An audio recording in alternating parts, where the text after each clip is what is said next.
Hey everybody, welcome to Pick Dr. Osborne's Brain. Got another great Monday show for you. Make sure you chime in, let me know where you're tuning in from in the world. So say hello, don't be shy. And as always, make sure you share. So if you feel like this information tonight is going to help you, make sure you do me a favor and hit this hashtag up and pass the message on. Tonight we're going to be talking about the potential possibility of a food shortage. It's a question we've had probably more people typing in or writing in about whether or not a food shortage is coming.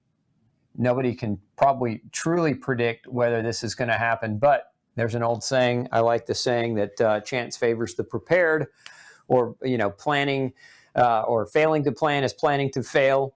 Add your cliche in if you'd like to add another similar one. But what are we talking about with a food shortage? So really, ultimately, what we have to do is we have to talk about what we know. What do we know at this point? We know right now that dozens of manufacturing plants have closed due to infections with workers. So we also know that, we've got just as many farms, just as many farmers. That hasn't changed. So farmers, the actual supply chain itself, we're still growing. We're still growing. We're still producing animal foods. We're still producing plant-based foods. So this is the same. No change, right? No delta, no change. But what we know is that this feeds the plants, okay? And then the plants process these things, and then they will deliver to restaurants, and they will deliver to grocery stores. And one of the things that we know with restaurants is that a number of these plants have reduced their output because of government restrictions on restaurants. Now, many restaurants have stayed open and a lot of restaurants are delivering food, but there's been a downregulation of processing of food because of the restaurant closures and because of the restrictions that have been put on restaurant industry as a result of COVID-19. So we know they're producing less, even though, again, there's just as many farms, there's less production. But now not only do we have a downregulated production, but we also have plants that have closed as a result of COVID. So nobody is going to tell you whether with 100-degree certainty whether this is going to lead to a massive food shortage or not, but we kind of have to speculate, because the other thing that's happening is that the grocery stores are seeing record sales. Now, one of the reasons why they're seeing record sales is because people aren't eating out at restaurants. So arguably one could say, okay, what they're not buying at restaurants, they're buying in the grocery store. But one of the other reasons why they're seeing record sales, again, eat at home, or we've got people that are preparing, if you will, for the potential of a food shortage. And so we're seeing more being bought. Now, ultimately, at the end of the day, you guys are part of my tribe. You guys are part of my clan. And I want to make sure that you're doing your best to take care of yourself and your families. And so nobody can really truly predict this, but let's add a few more factors. So one of the holdups at plants, especially meat plants, is FDA inspection. So FDA inspections have to occur in order for the meat to be put out as safe for the public, right? So that FDA inspection has to occur, but we've got 100 workers in the FDA, inspectors, have come down with COVID. At the last count. So 100 workers with COVID, 2 have died. So we know there's a limited, they're already stretched thin at the FDA on inspections. So now they're even more limited. So again, there's a slowing of the process of inspection. There's just as much food being produced, but the quantity being put out by the plants is reduced for several reasons. One, the restaurants don't have as much of a demand. 2, FDA inspections are taking longer because of sick workers or minimized degree of workers. And 3, as the plants close down, not all of them are closing down, but some of them are closing down. Some of the workers are not showing up, and that's another one. Is so you have a reduced workforce, And so all those things kind of combine together to create the potential for less food availability as a possible foreseeance in the future. And you just want to be ready, potentially ready for that, especially those of you who are following. If you're trying to eat healthy, it's one thing if you just want to eat garbage. If you want to eat garbage, there's probably not going to be much of a shortage for you. But if you want to eat healthy, then you better be prepared. And so those of you, I had somebody that I was talking to last week that, they went to see a GI doctor. Their GI doctor didn't want to accept the fact that every time this person ate gluten, that it gave them massive migraines and gave them neurological pain. So the doctor wanted to do GI testing. So they basically recommended that person eat gluten for 2 weeks before coming in to get a biopsy. And what ended up happening to that person was it set that person back tremendously. It's actually set that person back for many, many months of illness just to plan for a test. So think about that in terms of those of you who are trying to be grain-free, gluten-free, grain-free.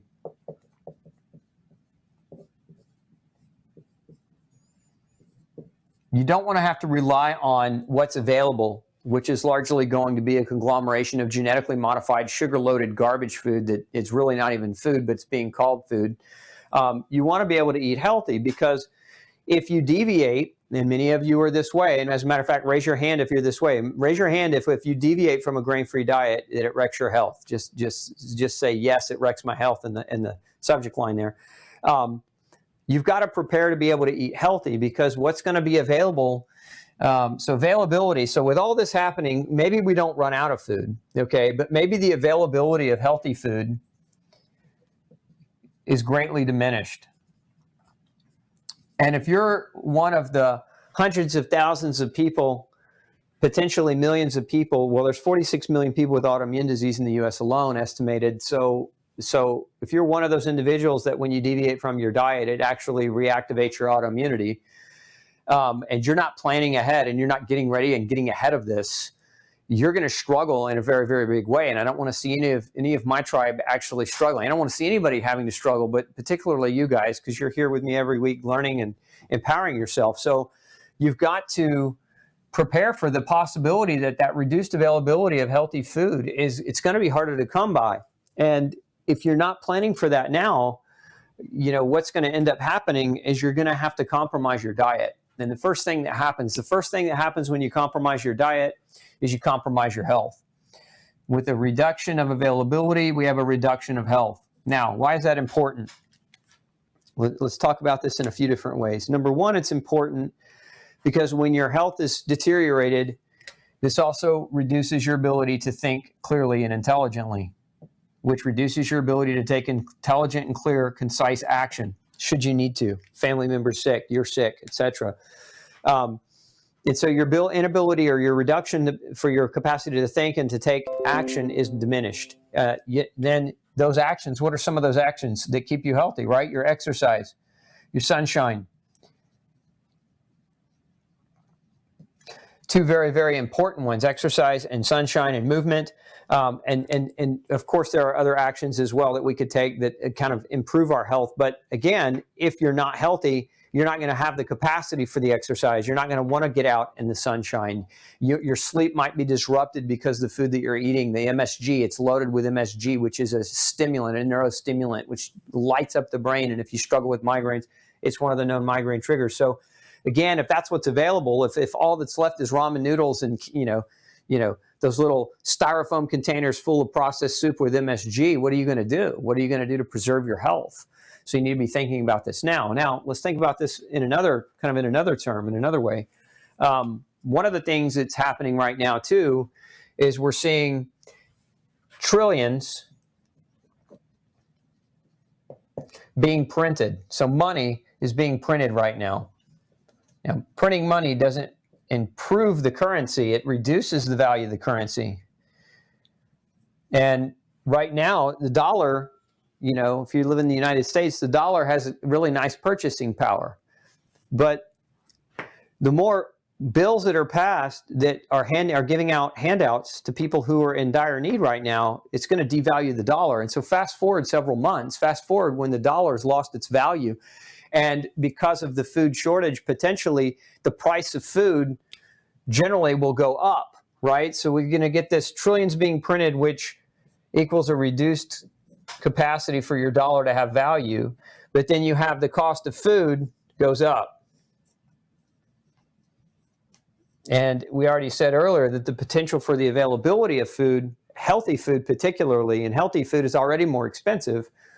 So now you add a shortage to that, the cost is even greater, and then you add the reduction in the dollar, potentially the dollar value. And again, I'm not saying that this is going to happen, folks. I'm just trying to prepare you for the worst potential possible scenario so that you can plan now.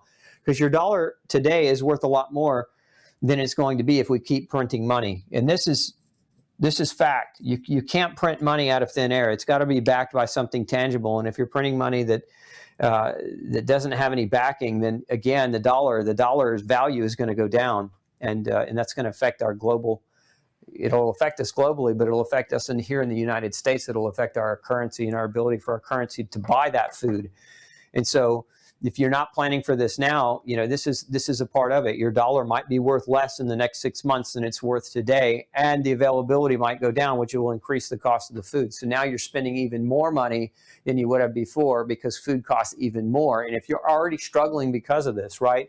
If you're already one of the small businesses that was hit by COVID-19,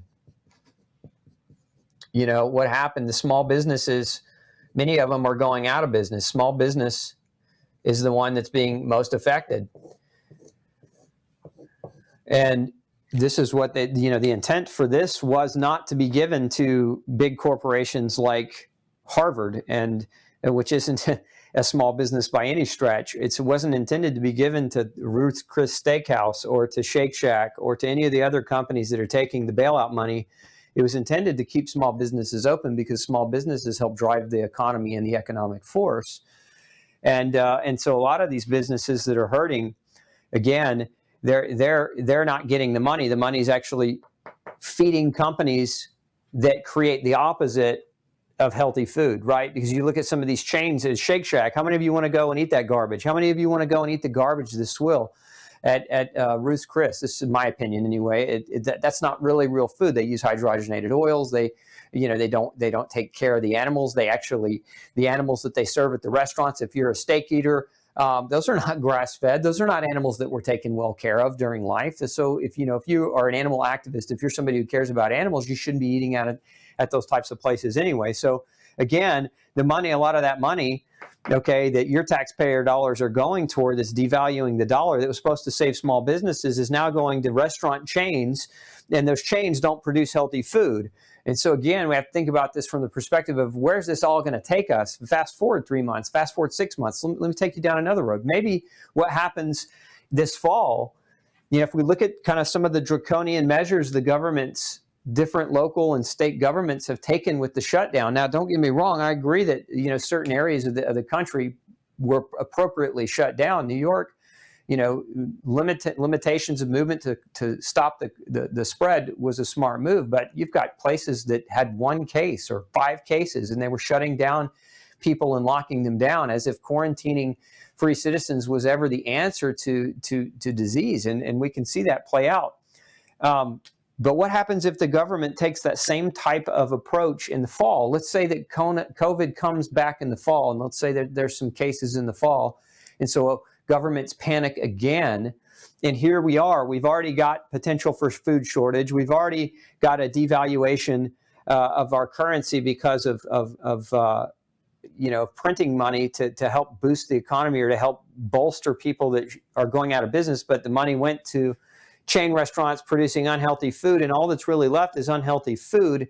And now we have another quarantine come October or November as the fall starts to hit and vitamin D levels start to drop. Then what? Then what are you going to do? Because if you think there's a food shortage now, if that were to happen in the future, what kind of a food shortage do you think that you're going to see or experience as a second blow? I mean, if you guys recall, just go back in time, 8 weeks ago, 10 weeks ago, when COVID first really came out, one of my shows, and I talked and I tried to prepare you and warn you about a month before this thing even hit the States. I tried to warn you to be prepared and to have enough food in case this was really a dangerous pandemic. and that you should be prepared to feed yourself and your families.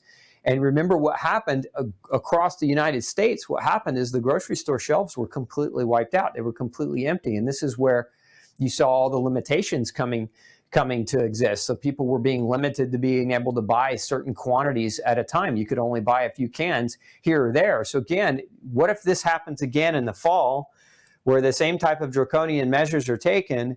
And we already have somewhat of a food shortage now. And again, it's not so much that we have less food, so much as it is we have less capacity to get that food delivered and get it out. Because remember, it's not just about whether or not the plants can produce the food. It's also about the transportation. It's about the airplanes. And you look at whether or not the airplanes are flying. I mean, the airplanes are obviously not flying as much today. And it's about whether certain states decide to shut down their borders and allow certain food to be transported across state lines. We just don't know. There's no way to predict. There was no way to predict what was going to happen 6 months ago. If you would have tried to predict what we saw happen in the last 4 months, everybody would have called you crazy then. So again, I'm just trying to prepare you for the potential that this is a very real possible scenario. And if you're not thinking ahead, you should be. And so my recommendation to you is not to hoard food. Some people will call, planning hoarding. It's not hoarding, because you're not hoarding things so other people can't have it. You're actually just planning so that you have enough in case something does happen. That's planning, not hoarding. Don't let anybody make you feel guilty about planning ahead. But my advice is make sure you've got enough on hand so that you can maintain your health, because if we do have bigger problems coming down the pipeline with this thing, you need to be able to be healthy so that you can think and take action, whatever that action needs to be. So again, I wanted to talk with you about that tonight, because it's very, very real possibility that we might be seeing some of this come to fruition. And again, if you're not planning or preparing for it, you should be. Those that plan will be much better positioned for this. So now I'm going to open up the floor for any questions that any of you have on this topic, or any commentary that those of you who would like me to chime in on. I'm happy to do so. Let's see here. Yeah, so Margie says the governor of Michigan's forcing us all to wear useless masks to go anywhere to get groceries, gas, or medicine, or we can be turned away. It's ridiculous. It really is ridiculous. A mask is not going to stop the spread. I talked about this a little bit last week, and we mentioned if the governments are forcing everyone to wear a mask, why don't you see the president wearing a mask? Why don't you see Fauci or Dr. Birx when they're up there on those podiums wearing masks, or when they step down from the podium putting their mask on when they're convening? And why don't you see any of them social distancing? Again, it's kind of a creepy time to be alive in America. We never thought we would see this type of stuff happening. So Sandra says, eat local and you don't have to worry about what supermarket has on its shelves. Yeah, but you got to worry about whether or not the local food is going to be sequestered by the government. Because one of the things that can happen, it's again, prepare for this, folks. I'm just warning you, you need to be prepared for this. What happened when COVID hit is the government stepped in and declared, in a sense, not martial law, but declared restriction of your freedoms, restriction of your ability to move about, restriction of your ability to take care of yourself, to earn a living, restriction of your ability to go anywhere, restriction of your ability to exercise. All the gyms were closed. Now, you could exercise outside, but some people were trying to exercise outside and some people were getting arrested. So the governments stepped in very readily and didn't find that restricting your rights was at all beyond their scope after that declaration of emergency. What do you think is going to happen to your local food production if your government decides that they need that food? So just like they seized your right to move, you think they're not going to take the action to seize your local food production? Don't count on again, I'm not trying to be political with any of you tonight, so please don't read anything political into this. I have my opinions. You probably all have your opinions as well. We all do. If you're trusting that the government is going to take care of your personal needs, you've got a very, very wrong idea about how the world works. The government doesn't keep your personal needs at the top of their priority list. The government is going to take and they're going to redistribute that food where they see fit. So don't depend. I mean, yes, buy local, try to support your local farmers. I'm not saying not to do that, but don't rely on it as the sole source when you aren't taking care of your needs. Again, my advice to you is that you really should be stocking up. And look, I'm not trying to be an alarmist here. I'm not trying to say that the sky is falling. I certainly don't believe that. I'm just trying to say be prepared, okay, for the potential of a worst case scenario. Because if you are, you can sleep easier at night. And if it does happen, you're prepared. But if it doesn't happen, it will be too late to prepare. It's kind of like, let's just use an analogy that many of you with autoimmune disease that struggled for 10 years, 15 years, 20 years, 30 years. You weren't prepared to keep your body healthy because you were making decisions. And part of the reason you weren't prepared is because you didn't have the knowledge, right? So the knowledge barrier was your excuse for not preparing or for not being healthy. Well, you know, for a lot of people, that knowledge barrier and something like this is another reason that they're going to give when they don't have anything if something does happen. Now you don't have the excuse. What I'm trying to do is I'm trying to back you into a corner where you no longer have the excuse that knowledge was not at your fingertips, where you knew that you should or could take action on this. Okay, let's see here. Yeah, so Sammy says 90% of people are going to lose weight or cut down. Please don't cause a panic. No panic. I'm not panicked. The panic will happen. Raise your hand if you've ever seen starving people react. So the panic occurs when the food is low or gone, unavailable. You want to see real panic in the streets? This is when you're going to see real panic. Panic is not preparing. Don't try to call me an alarmist. Panic is when people don't have the food because something beyond their control either seizes the food or doesn't allow for the food to be produced. But if you really want to see the world turn chaotic really, really fast, take away the food. It's the number one thing you could do to create alarm and warfare in a very, very quick way. And crime, you can't imagine the potential for crime when the food is gone. It will be out in masses. So again, I'm not saying that will happen. I'm saying let's all work together and be intelligent and prepare so that it doesn't happen. And one of the ways that you can prepare is to make sure you have adequate food to feed yourself and your family, and then you won't be part of the panicking masses if it does come down to that. Let's see here. Leslie asked me, why do I trust those numbers? What numbers are you referring to, Leslie, when you ask me why I trust those numbers? Be clear on that, and I can give you my opinion. Okay. What are some good ways to store healthy food? So that's a good question, Linda. Some of the best things that you can do, dried meat, if you're a vegetarian, of course, any kind of canned vegetables, canned fruits, those types of things. Canned goods can stay fresh, well, not fresh, but can keep from rotting or keep for multiple years, and 5+ years for most of them, even though they may have a shelf life or an expiration date that's much sooner than that.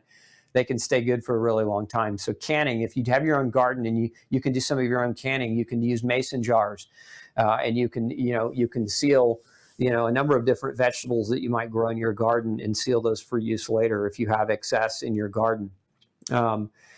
Dried meats, if you've got access to meat, and you have a food dehydrator, you can dry meats, you can dry fruits if they're currently fresh, you can dry them and make jerky from them, or you can dry the fruit because those will keep for quite an extended period of time. Nuts are a great thing to also keep on hand because they're high in calories. And so they're going to provide you with a lot of calories for nourishment, but also easy to store, and they have a really long shelf life as well. And that's if you buy them in the shell, as opposed to buying them already shelled, then they even have a longer shelf life. Let's see here. Recommendations on where to buy seeds. Right now, I mean, there are a number of places that are carrying seeds. If you're talking about organic produce seeds, you can actually find them at Lowe's. You can find them at Home Depot, which are major stores. You can also find them at some of the local seed distributors and some of the local gardening supply centers are a good place as well. And then you can find them online. There's a number of seed banks online where you can order. But again, my advice to you right now is if you can buy it physically, buy it physically. Because if something's not delivered because of delays or because of employees not showing up to work because they're sick or whatever, you don't know when things right now are taking longer to ship. So if you've got the opportunity to buy it local, I would say definitely buy it local. Monica asks, so give us a list of things that we should have in our homes.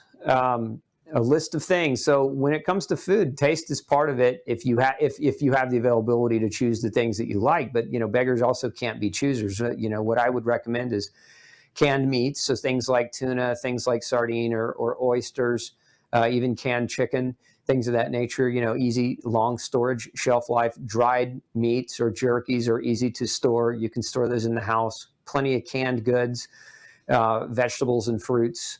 Again, pick the variety that you like. When you're buying the canned versions, try to find organic versions. Again, a big part of preparing is preparing to eat healthy, not necessarily preparing to eat unhealthy. We want to keep you as healthy as possible. Should there be a problem or should there be a shortage? You don't stock up so much on fresh food. Corinne says, how do you stock up on fresh food? You can if you have a deep freeze. And so those of you who do have a freezer or deep freeze, where you can store a little bit of extra, that might not be a bad idea, is to buy a little bit of extra fresh meats that you can freeze. Even certain types of fruits or things, fresh fruits that you can actually freeze. Strawberries freeze well, blueberries freeze well.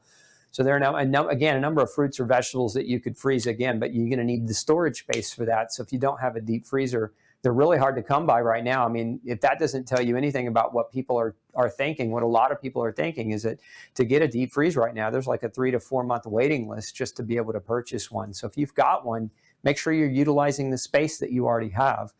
And again, you can freeze things. Let's see here.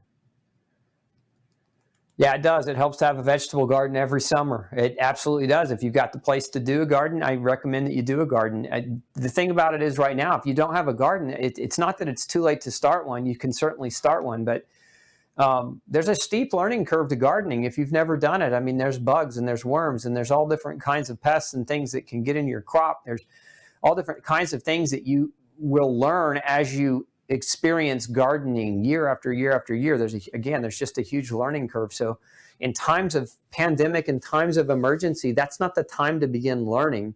My advice would be start learning now, certainly, but and get it going as soon as possible. But you can't plant a garden in a pandemic and have immediate food. That's not the way growing food works. It takes months and it takes prep, and you have to know about soil amendments, and you have to know about soil pH, and you have to know about the quality of the soil, and you have to know about composting. Like, there's a huge learning curve for that. And if it's not something that you have any skill set with right now currently, then you're not going to grow enough food before the fall hits, should there be a shortage of food in the fall. So again, it doesn't mean don't start learning right now about how to do it. By COVID-19, then let's say New York City, but our grocery store shelves are still not full. We still don't have an endless variety and endless choices.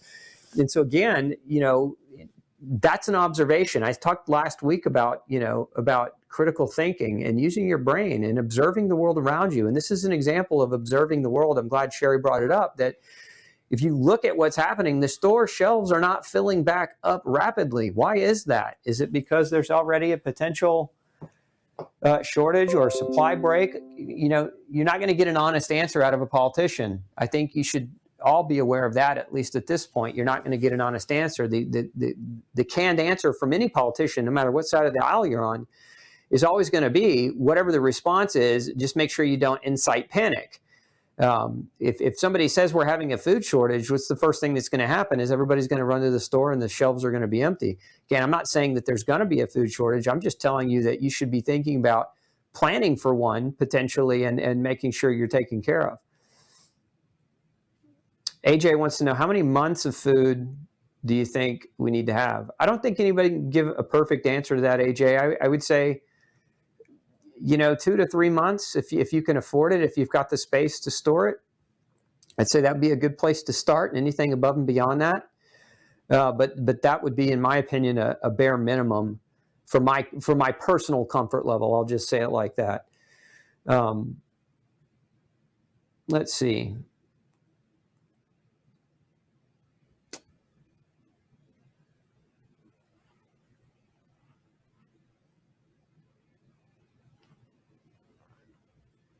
Do you grow a garden and can in your spare time? Do I?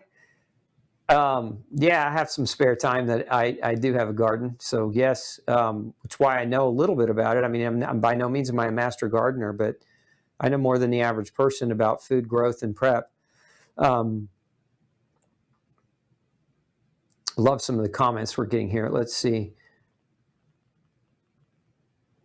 So somebody mentioned chickens, and I think that's phenomenally good. Now I will say this: if you don't know much about chickens are like a dual benefit. So even if you live in the city, and depending on your city's laws, chickens can be a great way to have an ongoing food source. So one of the things you can do with chickens, obviously, is you can eat them, but you can also, in my opinion, the more important aspect to a chicken is you can get eggs from them. So if you're not allergic to eggs, and if you're allergic to chicken eggs, you might, ducks, another good option. But again, if you don't need a ton of space for chickens, there's actually a lot of preppers online that do backyard chickens. So you need very little space to actually own a chicken or to own a few chickens. And most chickens, if you get a good layer, a bird that lays really good, really solidly, and there are a number of different varieties of chickens, but they're going to lay anywhere in their prime, they're going to lay about an egg a day. Not 100% of the time, but about an egg a day. So if you have 4 or 5 chickens, imagine you get 4 or 5 eggs a day on average. That's a lot of food to help feed your family. But chickens are also awesome pets. I'm a little biased in that way because I have some chickens, and they're very, very sweet, especially if you tend to them and take good care of them. They're very sweet, and if you've got kids, this is also a great learning experience for your children. And again, they don't require a lot of space. They don't require a lot of maintenance, so to speak. So a lot of people just don't know enough about chickens to know that that's even a possibility. But owning your own chicken is not a bad idea. Is camper food, astronaut food okay to purchase? Yeah, Carmen Cita, that's a great question. What you have to look for, so like if you go to like REI and you look up some of these, the dried packets of food, like the astronaut, the really highly dehydrated food that you add water and you boil it and you make a meal out of it. A lot of that is loaded with MSG. A lot of it's loaded with gluten. So it depends on if you have any other types of food restrictions in your diet that you're trying to follow. A lot of that food is garbage. It's full of hydrogenated oil, and it's full of high levels of MSG. So it's, if you're planning ahead for healthy, it's not something I would encourage you to purchase because it's also very expensive. Same things with like MREs, meals ready to eat. And, I was in the military, and so those foods are very dense in calories, but also for people with food allergies and health issues and autoimmune disease, not the best thing to store. Now, certainly eating something and not starving is better than not having anything at all to eat, right? So having something, even though it may not be the healthiest for you, and not starving is better than starving, right? But if you've got time now to plan, so again, that's the whole point of planning, is you plan ahead so that you don't have to pick and choose what is maybe not healthy for you later. Let's see here. Yeah, Azure Standard. Sharon mentioned Azure Standard, which is a great delivery service for organic foods and pasture-raised meats, among other things. But again, with that type of deal, Azure Standard is also notoriously, they have a reputation for missing their shipments or for not having product in stock that they can get to you, because with real food, it's not predictable. Farming is it's not 100% of a predictable thing. We've tried to make it more predictable through GMO and through, things like Roundup Ready seeds and things of that nature. But in making farming more predictable, we've also made people more predictably sick. So if you're talking about real food, it's a lot less predictable. And so even being part of a co-op, sometimes you don't always get what you think you might get, which again goes back to planning instead of, depending on others to plan for you when the planning for them might not have worked out the way they thought it was going to work out. Margie says apartment dwellers cannot buy in bulk. We only have freezer space for a maximum of 2 weeks. Okay, so you may not have the freezer space, Margie, but you can buy canned goods, and you can certainly make space in a closet in your apartment. I was in a 600-foot apartment when I was in graduate school with kids in tow, and so I understand being in an apartment and having limited space, but you can still plan ahead with canned goods. Let's see here. Yes, people do provide, or people eat food that provides stimulation and comfort. But again, we want the comfort of having healthy food so that we can maintain our health. Like Cynthia mentions that you can salt and water ferment your food to preserve it. You can do that, and that's part of canning. So you can take cabbage and vegetables and you can put them in a salt ferment, and it takes a couple of weeks, but then you can can those things and put them on the shelf, and they'll last for a very, very long time and be a good backup for you, and a healthy backup with lots of probiotics.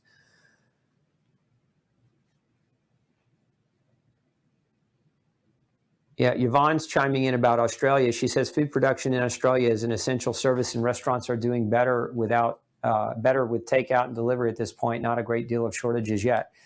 Look, Yvonne, I hope I'm just asking you all to prepare for this, and nothing happens. Like, my ultimate wish is that what I'm talking about tonight never comes to any type of fruition, where none of you really need the backup food. And that it's all going to work out okay. Again, and that may be the case. I'm not trying to incite panic. I just want you to be prepared, because, again, lack of preparation can lead to some problems. Cheryl says, Dr. O, with all due respect, doesn't doom and gloom predictions affect our health in a bad way? Yeah, I understand what you're saying, Cheryl, and I'm not trying to be doom and gloom. I don't want you to all to think, again, I've mentioned this a number of times, I'm not trying to say that what I'm saying about food shortages is a definite and it's going to happen, but we have to look at the world around us and see what's already happened. There are already food shortages for lower income folks. Food banks are running out of food in a number of areas. The cars are lined up hundreds deep, and they don't have enough food to meet the demand. So we already see food shortage in a sense. We see certain farmers, going back to what I said earlier, is we have the supply. The farms haven't changed. We have the food. Farms are no different, but the farmers go to the processing plants. And if the plants can't process the food, then the farmers, in some cases, they're having to kill or dump the food, so because they don't have any way to sell it. It goes bad, so they're dumping it. And so it's not an issue of really even a food shortage as much as it is a food supply chain disruption issue that again, we've already seen some of it starting to happen, and you can't predict what's going to happen come October and November. And again, if the world has the same response, let's say a few cases of COVID-19 show up in the fall, if the world has the same kind of response that it had, here back in January, we may be in for a really, really tough year.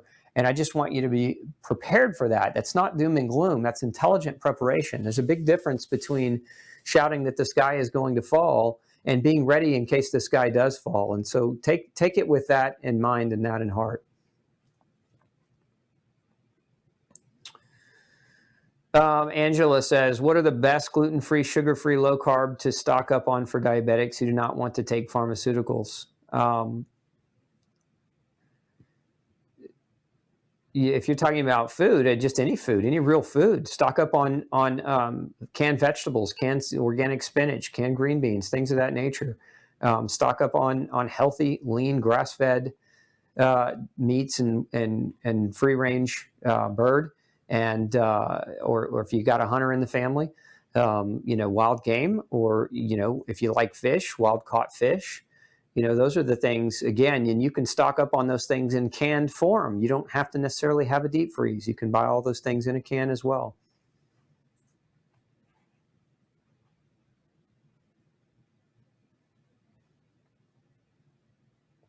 Let's see here. What do you think about those advertised survivor kits? Oh gosh, are we going to go there? I guess we can. Good question, Dickerson. So, from a survivalist perspective, and this is just a survivalist perspective. This doesn't mean that the world is coming to an end and that everybody needs to learn how to, get their own bowstring from horsehair and learn how to, make their own bow and arrows and hunt in that fashion. But a survivalist kit, if we're talking about food survivor kits, it depends on the food that they're using and the quality and the ingredients. But if you're talking about like tools of survival, should you stock tools of survival? I think you should. Will you need them as a result of COVID-19? Hopefully not. Hopefully none of us will. But, should you have a knife? Yes. Should you have an axe? Yes. Should you have basic tools? Of course you should. I'll even go one up. I live in Texas, and many of you may hate me for saying this. I don't know how you all feel about guns and gun ownership, but I believe it's our constitutional right. Not only is it our constitutional right to own guns, but it's really our constitutional obligation to be concerned citizens. And living in a democracy where the government should fear the citizenry and not the other way around. And it seems like with COVID, it's turned the other way around, where government has laid out all the rules and citizens are now concerned about their freedoms. I believe that as freedom-loving peoples that desire the ability to maintain their own personal sovereignty and protect their family, you have not only a right to own a gun, but you have an obligation to be a gun owner. And that's just my personal opinion. Take of that what you will, but I think that should be part of your survival kit as well if we're talking about survival.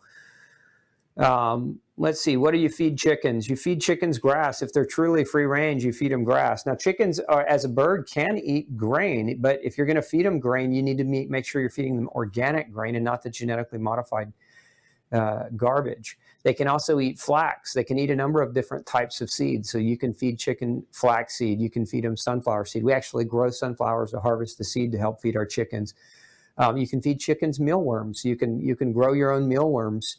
And produce mealworms. We have a little mealworm farm for our chickens that we help grow mealworms in. Again, there's a big learning curve to farming, so now's not the time. The emergency time is not the time to get through the learning curve. Start getting educated about it now in case you ever do need it. Yeah, so Cora says a lot of cities allow chickens in city limits, and that's true. They just limit you to a certain quantity, and that's why they're a great pet. It's the roosters that crow that make the noise. Chickens are really quiet animals. Let's see here. Yeah, walk-in closet as a pantry. If you've got a spare closet in your house, you can certainly do that. Let's see here. Are fermented vegetables safe for someone with liver issues? Yes, they are, certainly. Why wouldn't they be perfectly safe for somebody with liver issues? I like that, Lisa. Lisa says it's best to be self-sufficient as possible, not just for this situation, but for anything that may come in the future. Agreed. This is not, again, we don't know what the future holds. Nobody could have predicted what happened last year, and you don't know what the next 6 months are going to hold. But we do. There are some observations we can make about the world and about the food supply right now that if you're looking at those things and you're not preparing, I think you're a fool, and you're going to make your own bed and lie in it if you're not prepping, and you're going to make your own bed and lie in it if you are. Can you, not sure I understand your question, Lisa. Can you can sprouts? Can you actually physically can sprouts? I've never canned sprouts before. I don't know. I don't have any experience with canning sprouts. Maybe somebody else out there in our tribe can chime in about that.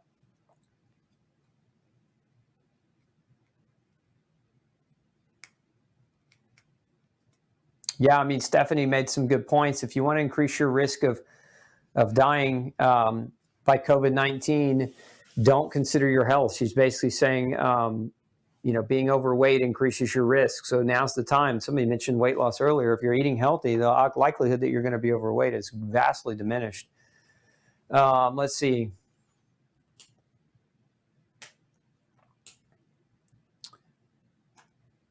Okay.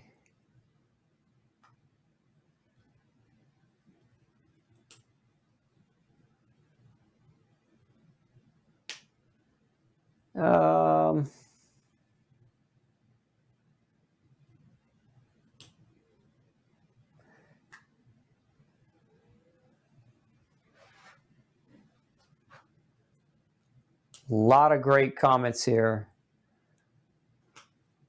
Somebody said, Cora said, let the chickens debug your garden. And they're actually really good at debugging the garden. The problem with chickens, though, if you have a garden, they also eat your produce, especially if you have things like berries.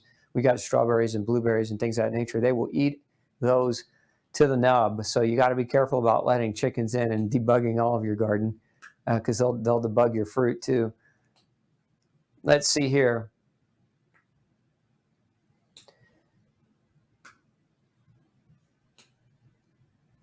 Let's keep going. Talk about Pepcid helping elderly survive COVID.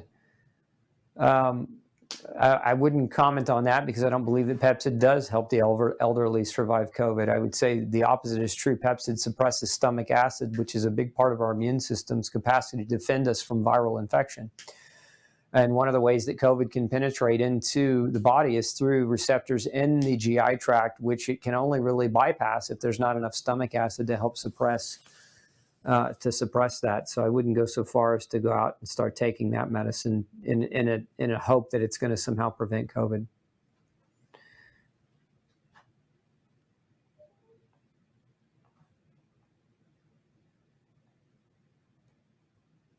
Let's see here. We have nothing.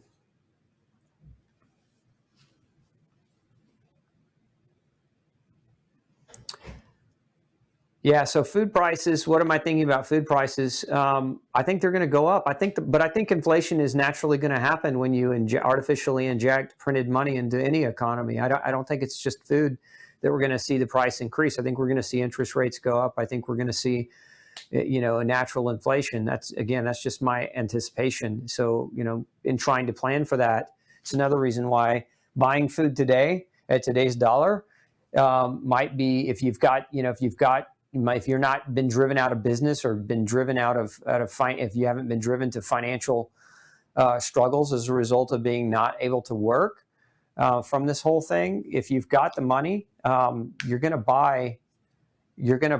buy food at today's rate and not at tomorrow's. And so I think you're probably going to be better protected in that way if you can. Let's see here. Yeah. Ron says, remember Ukraine under Stalin, right? I get where you're going with that.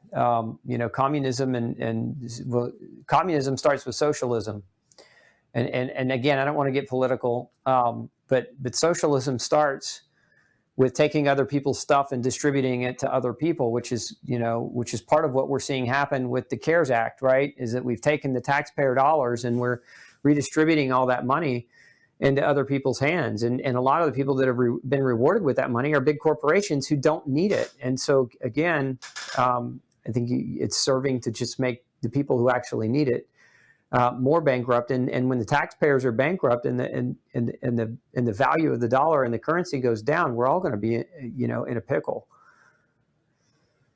Let's see.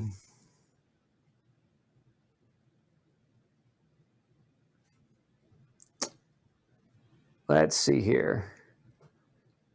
You guys are going crazy in the comments. Not crazy bad, but just a lot of good stuff. So I think I answered that question already.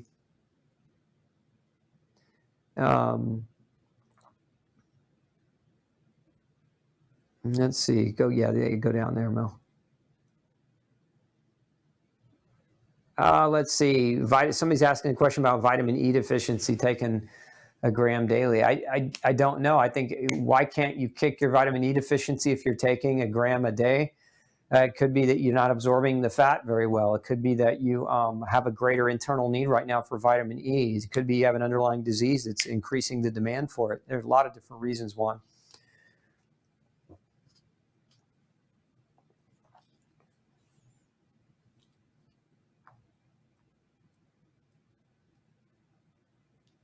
Let's see.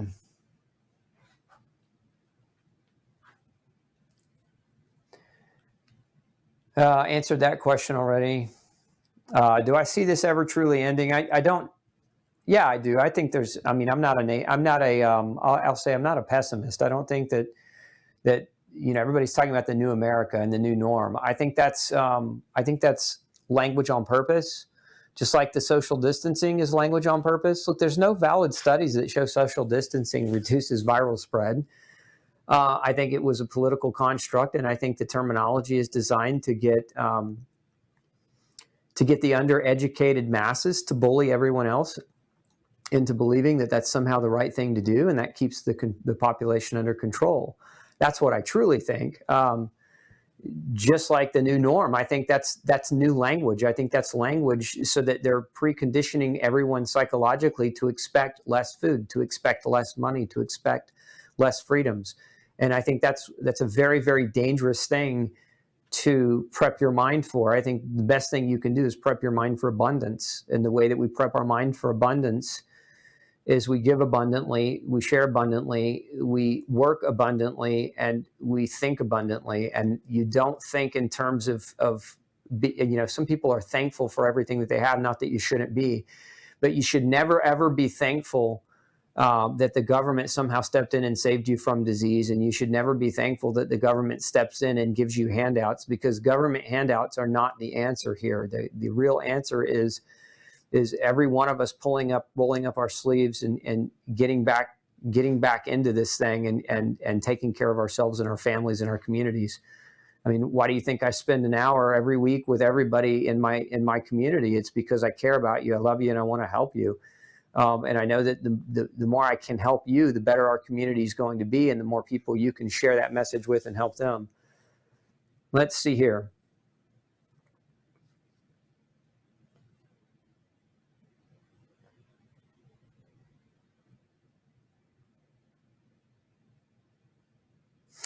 Jody says, laugh out loud, Farmer Osborne. You know it. This is the time in the world where you should be rekindling those types of things. Dry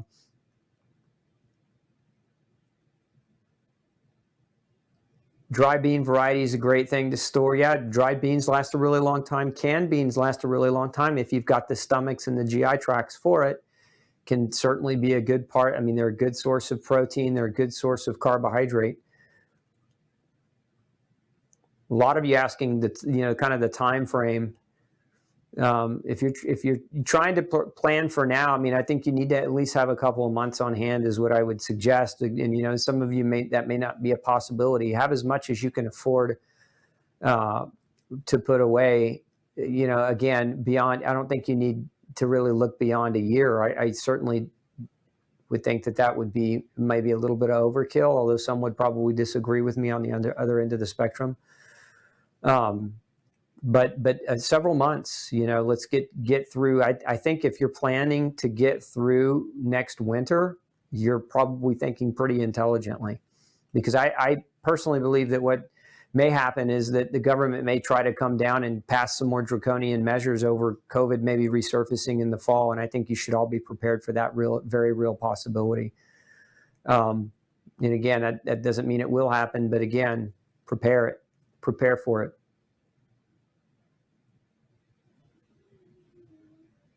I like what David says. He says self-sufficient doesn't mean do it alone. Family, friends, neighbors can make a big difference by working together. Some can purchase commodities, tools, and equip. Others have skills, experiences, and knowledge. And I would say, yes, you should be thinking about who are your friends and family members and what skill sets do they have, and how does that kind of complete your community should you need a skill set, and that it's not a bad idea, preparing in that way and thinking it through in that way. Okay. So Sherry says, go down on the Facebook feed for Sherry. President Trump spoke of disinfecting the blood. I think he's talking about ultraviolet blood radiation. Can you explain it?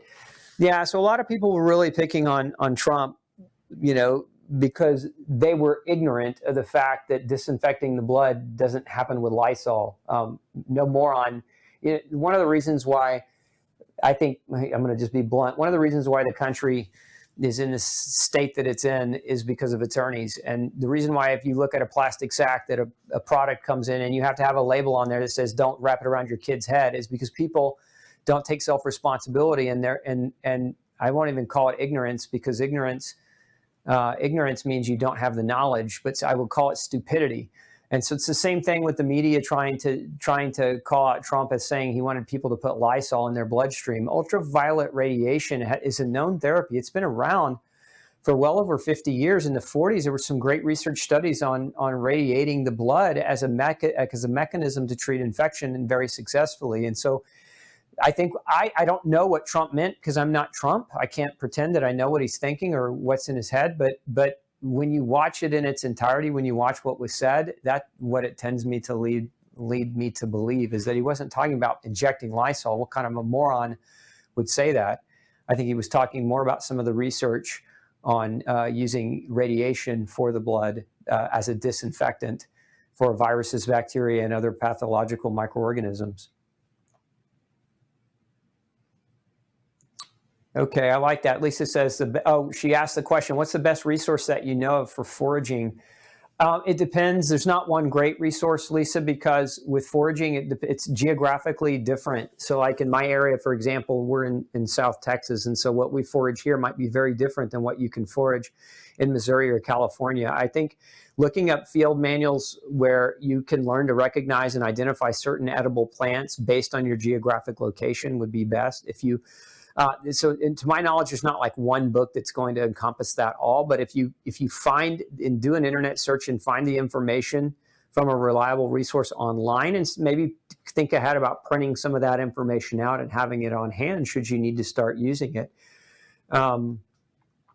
Matthew Gibbs, thoughts on investing at this time in the future? I do have thoughts, but by no means am I a qualified financial advisor. So please don't take this as me telling you to go invest all of your money in one area or another. I think the best thing that you can do if you're invested in the market is to stay and don't pull out. And your money's down. Yeah, you've lost and seen 30 and 40% losses over the past several months. But the reality is, if the world makes a comeback, and we all anticipate that it will, we all hope that it will, and certainly optimistically, in the past it always has, then your money and your value, if you pull out now, you're taking a 30-40% hit. But if you leave it in there and just leave it alone, as long as you don't need it, as long as you don't need it to survive on, that money will come back. I would say right now, if you're thinking about, if you have extra money to invest and you already invest in like a 401k or a growth stock mutual fund group or something along those lines, right now is the time to invest, because you're getting everything on sale. You're getting it 30 or 40% cheaper. And if the market makes a rebound, you'll have that lower buy-in, and then, so a lot of people don't realize, they get panicked and they pull their money out at the low thinking it might go lower, and they end up just losing 30% of their life saving. Anyway, like I said, I'm not a financial advisor. I don't want to pretend to know the most about that. The best thing you could probably do is talk to your financial advisor, somebody who's trained in that and has an intelligence factor much greater than my personal opinion. Okay.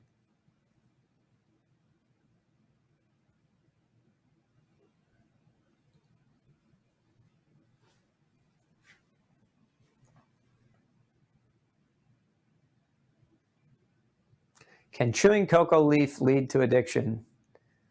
Well, yes, it can.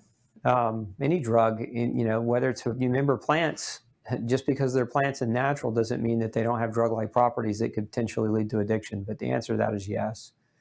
I'd say it depends on your predisposition to addictive behaviors and habits. Some people have greater predisposition than others. And I'd also say it depends on the quantity of use. Let's see. If I take my pills after I eat and they make me sick, should I move to the middle of my meal? Yeah, that might help. If you eat a little bit of food and then take your supplements and then eat a little bit more food, sometimes that wrapping like that will make you less nauseous if they are making you nauseous.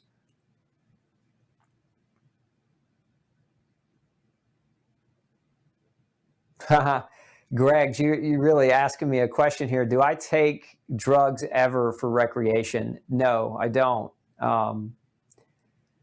Not well. Define what you mean by drugs. So no, do I participate in marijuana? Do I participate in mushrooms or any of the other drugs that many people use as recreation-based drugs. No, I don't. I like to have full control over my faculties in my brain. And in that regard, I don't like something taking over that control so that I could potentially make a mistake that could alter my life unfavorably or alter the lives of the people that I love unfavorably.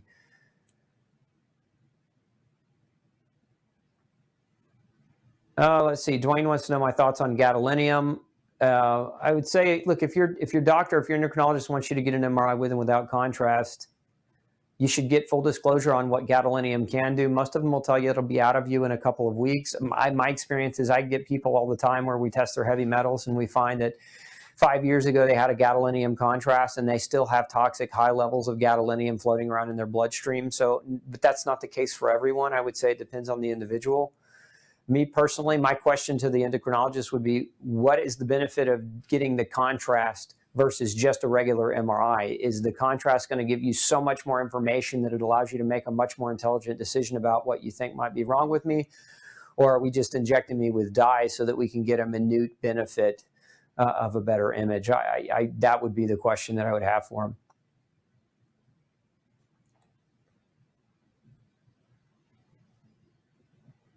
Let's see here.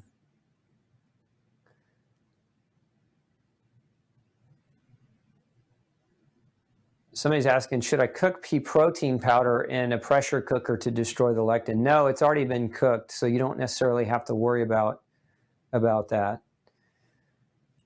I'm not sure I understand this question from Asher. Can we still see our chiropractic? You mean, can you still go to your chiropractor? It depends on the state that you're currently in and what they've done as far as chiropractic being an essential or a non-essential. Barbara wants to know what I think of lauricidin for autoimmune disease. I don't think a one-size approach to any supplement fits any particular autoimmune disease. I think it depends on what you might be using it for and what was actually objectively measured that makes you think you might need it.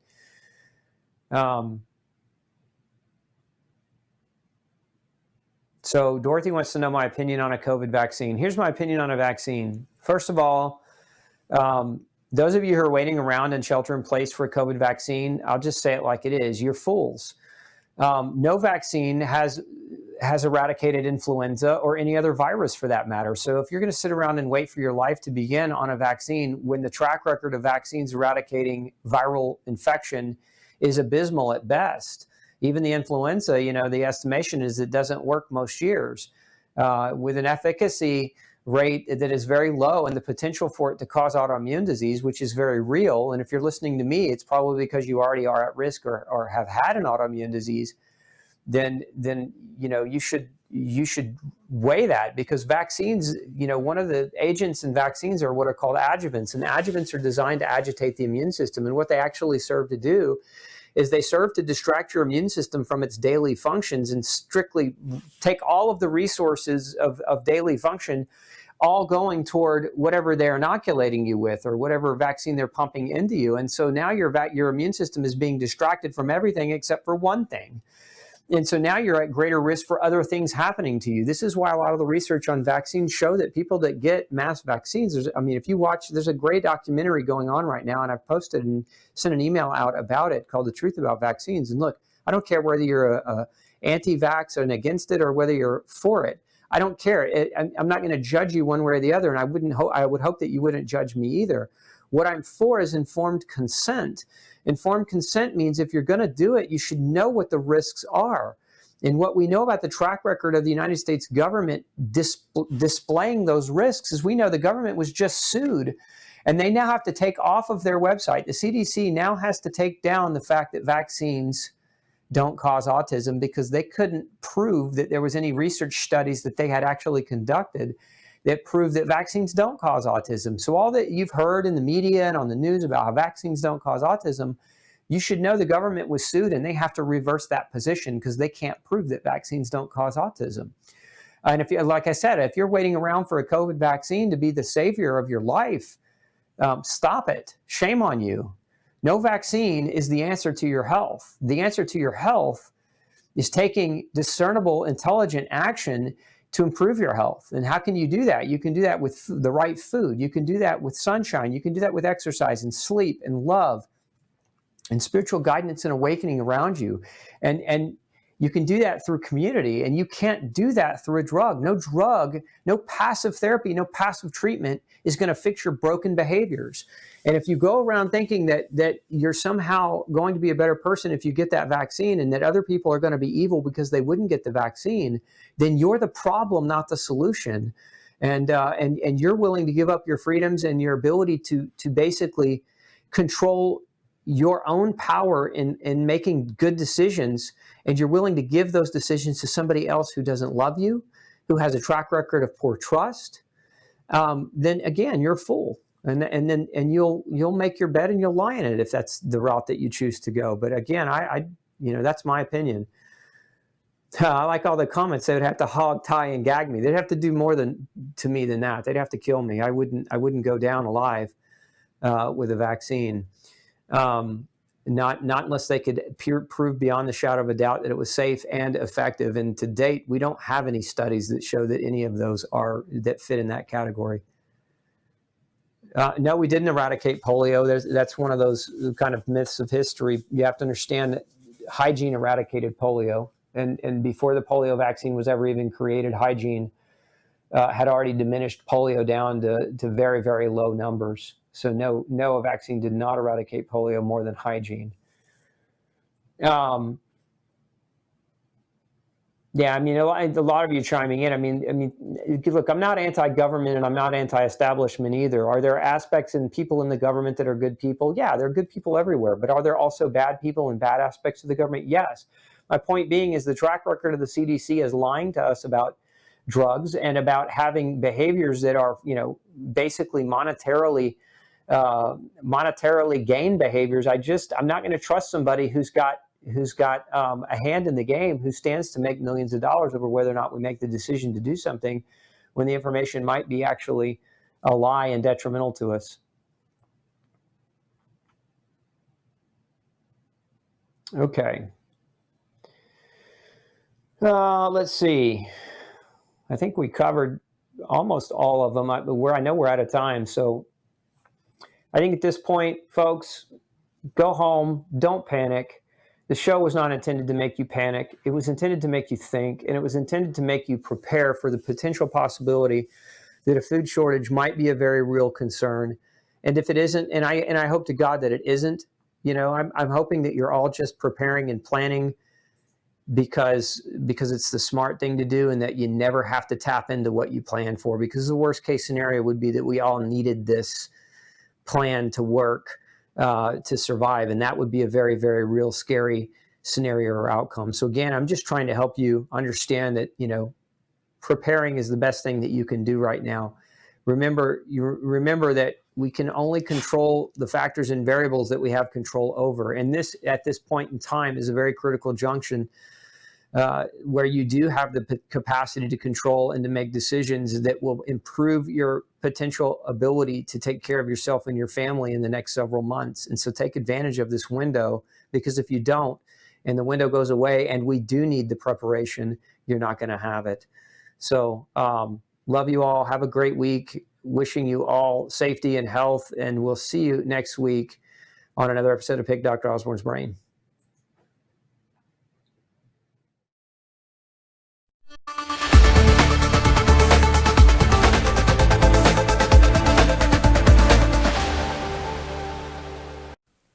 Hey, don't forget to tune in next week, same time, 6 p.m.